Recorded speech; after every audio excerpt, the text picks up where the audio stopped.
So, huwag kang matakot. Hindi mo kailangan tiisin yan mag-isa.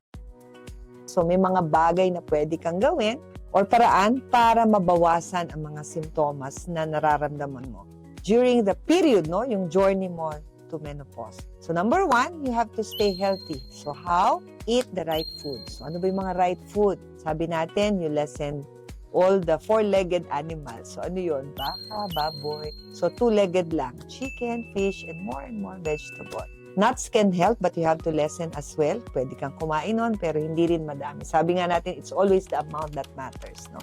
Pangalawa, you have to exercise regularly, no? To regulate your mood swings. Pag sinabing exercise, not one time, big time, so it has to be done regularly. So it's not only endurance, but also strength training and stretching, which will help, no, yung fragility, no, of being menopausal. So, huwag kang matakot. Hindi mo kailangan tiisin yan mag-isa.